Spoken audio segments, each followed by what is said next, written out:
मुंबई के निकट माता बगलामुखी मंदिर के निर्माण के लिए आपके सहयोग की अपेक्षा रखते हैं। अगर आप सहयोग करना चाहते हैं तो पेटीएम, बैंक ट्रांसफर या यूपीआई से दान कर सकते हैं और ये दान इनकम टैक्स में आयकर धारा 80G के अंतर्गत टैक्स में छूट का लाभ भी ले सकते हैं। इसके बारे में अधिक जानकारी नीचे डिस्क्रिप्शन में दी गई है। मुंबई के निकट वज्रेश्वरी में 2 दिन का गोपाल सुंदरी साधना शिविर का आयोजन होने जा रहा है। इस साधना में आप अपने जीवन में आकर्षण शक्ति, धन की शक्ति तथा माता लक्ष्मी की कृपा प्राप्त कर सकते हैं। हर प्रकार की सुख सुविधा, सुख समृद्धि भी प्राप्त कर सकते हैं। आप अपने व्यापार में, नौकरी में, काम में उन्नति के साथ शत्रुओं से अपना बचाव करने के साथ अपने पूरे परिवार को भी सुरक्षा दे सकते हैं। इसमें भाग लेने के 2 तरीके हैं। एक तो आप वहां आकर साधना में भाग ले सकते हैं, दूसरा आप ऑनलाइन भी सीख सकते हैं। अगर आप सीखना चाहते हैं तो नीचे डिस्क्रिप्शन में लिंक दिया है, वहां से आप फॉर्म भर सकते हैं। हमारे दिव्य योग आश्रम के परिवार में आप शामिल हों, इसलिए इस चैनल को सब्सक्राइब, शेयर, लाइक अवश्य करें। नमस्कार, दिव्य योग आश्रम की तरफ से आपका हार्दिक स्वागत है। आज हम मूलांक 7 की चर्चा करेंगे। मूलांक 7 का अर्थ ये है, किसी भी महीने की 7 तारीख, 16 तारीख और 25 तारीख को किसी व्यक्ति का जन्म हुआ है तो उसका मूलांक जो है वो 7 माना जाता है। मूलांक 7 के जो स्वामी माने जाते हैं वो केतु हैं।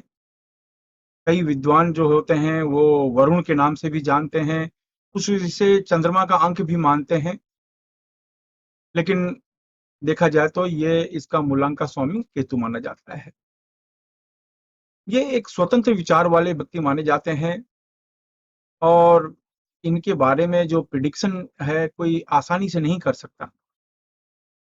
इनके स्वभाव के बारे में जो प्रिडिक्शन होता है वो आसानी से नहीं किया जा सकता। कुछ व्यक्ति कहेंगे ये बहुत अच्छा है, तो कुछ लोग कहेंगे नहीं ये बहुत बुरा है, कुछ लोग कहेंगे नहीं नहीं ये बहुत गुस्से वाला है, कुछ लोग कहेंगे नहीं नहीं ये बहुत शांत आदमी है। तो वो अपने अपना हिसाब से, क्योंकि इनके अंदर की जो भावनाएं हैं ये ऊपर से जल्दी समझ में नहीं आती।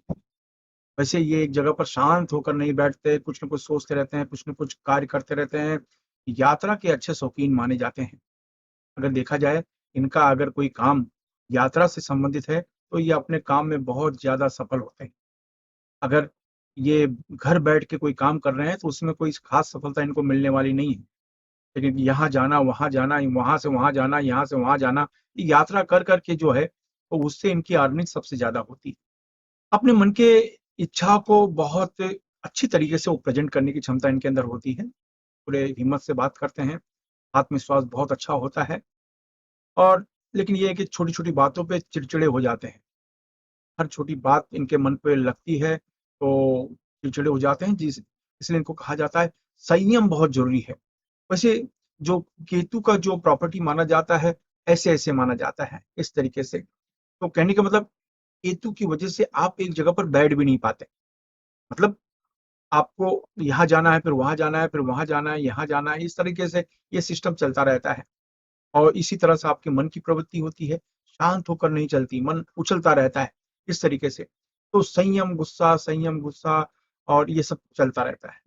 आपकी अगर आर्थिक स्थिति की चर्चा की जाए तो अपनी हिम्मत के दम पर आप धन को जमा करते हैं, कमाते हैं। बस यही है, उसका संग्रह करना आपके लिए बहुत बहुत बहुत मुश्किल होता है। आमतौर पर लोग जो भी कमाते हैं, जमा करने की क्षमता उनके अंदर नेचुरल हो जाती है। लेकिन आपकी बात करते हैं, मूलांक 7 वालों की बात करते हैं, तो आपके लिए सबसे बड़ी बात हो जाती है कि जो भी आप कमाते हैं वो धन अगर इकट्ठा कर लें तो समझ लो मतलब आपकी कुंडली में बहुत बड़ी बातें हैं। तो ये थोड़े से अड़चन आते हैं, किसी न किसी रूप में वो धन खर्च हो जाता है, चाहे वो दान करें, पुण्य करें, और ये किसी भी कारण से किसी भी वस्तु पर आप खर्च कर सकते हैं। तो इसकी वजह से जो आपकी आर्थिक स्थिति होती है, हम कहते हैं सर्वसामान्य रूप से रहती है, चलती रहती है। मतलब धन आते रहता है, जाते रहता है, आते रहता है, जाते रहता है। बस आपके लिए सबसे बड़ी बात यही होगी, अगर धन रुक जाए तो आप कहीं कहीं पहुंच जाते हैं। तो कुंडली में ऐसा होता है, कुछ लोगों की कुंडली में कुछ ग्रह इस तरह के होते हैं कि धन उनका टिक जाता है। आपका धन जल्दी टिकता नहीं, इसलिए काफी समस्या का सामना करना पड़ता है। संबंधों की अगर बात करते हैं तो 7 मूलांक वाले अपने भाई से उनका व्यवहार अच्छा माना जाता है और पूरी उम्र अपने भाइयों से लेन देन आपका चलता रहता है। संबंध अच्छे से बने रहते हैं। कुछ ही 1-2% ऐसा होगा कि उनके भाई बहनों से संबंध खराब हो, लेकिन ताकि आप लोगों के संबंध बहुत अच्छे बने रहेंगे। और आपका जो कहते हैं ना कि जो दोस्ती कहते हैं बुद्धिजीवियों से बहुत ज़्यादा, बुद्धिजीवी जो तार्किक क्षमता रखते हैं, ऐसे तो जो जो तर्क करने वाले लोग होते हैं, उनसे आपकी मित्रता बहुत अच्छी होती है। लेकिन ये आपके स्वभाव की वजह से वो मित्रता पूरी पक्की नहीं हो पाती, लेकिन जो भी दोस्ती बनती है इनसे अच्छी बनती है।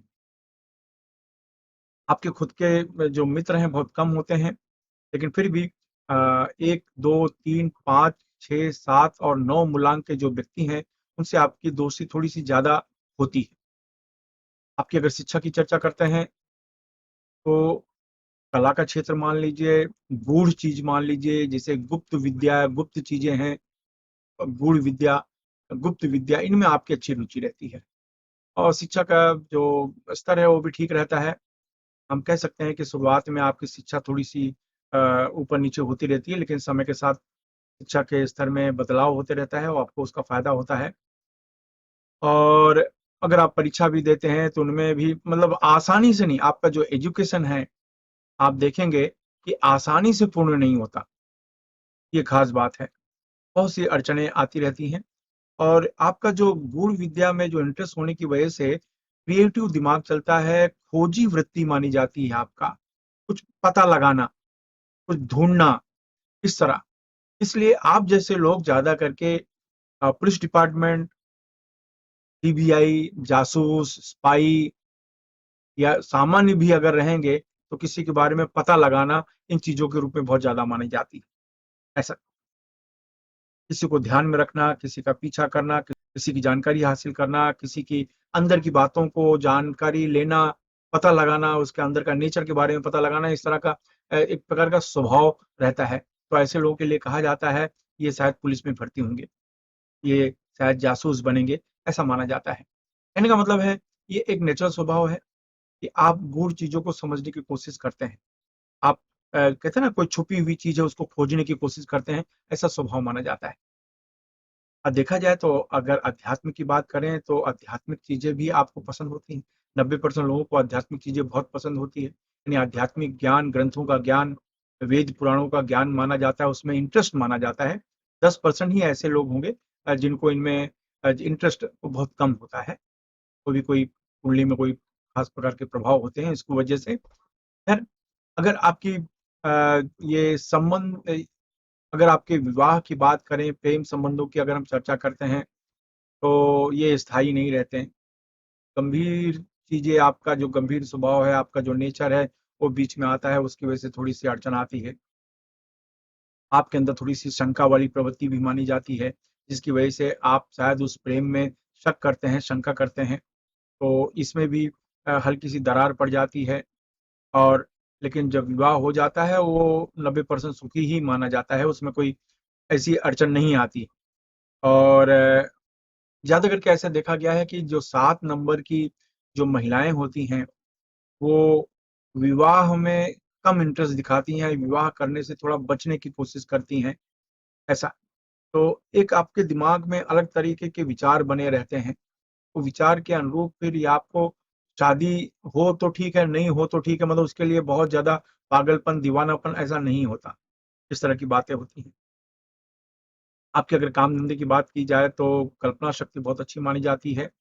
इसलिए हम लोग कहते हैं कि दार्शनिक टाइप राइटर बन सकते हैं, पोएट बन सकते हैं, कोई कवि बन सकते हैं, तो ऐसे क्षेत्र में आप सफल होते हैं। इसके अलावा अब एक कहते हैं ना कि जो सरकारी डिपार्टमेंट है, एस्ट्रोलॉजर है, कोई जज, अध्यापक, ये रूप में भी ये लोग कार्य करते दिखाई दिए गए हैं। अगर हेल्थ की बात करते हैं तो मानसिक समस्या सबसे ज़्यादा होती है।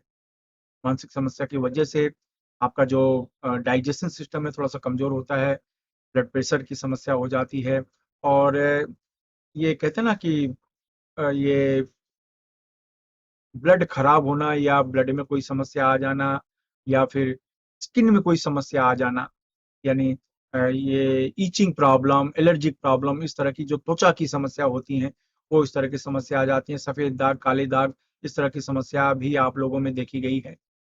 आँखों की अड़चनें भी थोड़ी-सी देखी गई हैं। तो कहने का अर्थ ये होता है, खान-पान में आपको बहुत ज़्यादा ध्यान रखना चाहिए।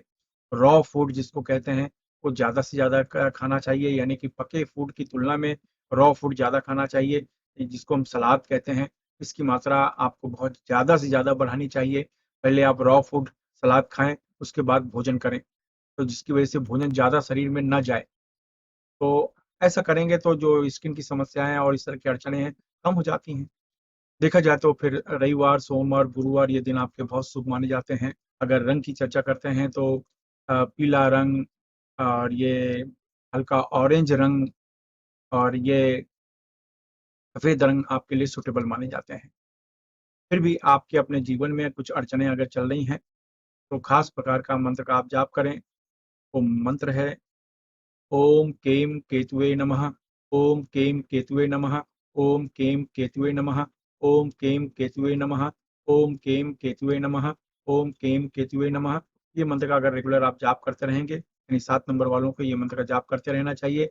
अगर ये मंत्र का आप जाप करेंगे तो आपको ऐसा लगेगा कि आपको फ़ायदा हो रहा है। तो केतु वालों की खास बात है, आपका स्वभाव तो होता है दूसरे पे नज़र रखना, दूसरा क्या कर रहा है, दूसरे के अंदर की बात को जानना। लेकिन ये भी याद रखें, कोई आप पर भी नज़र रख रहा है, कोई आप पर भी नज़र रख रहा है, तो इसलिए सावधान रहना चाहिए। बस आपको लाभ मिले तो लोगों का भला करें। धन्यवाद।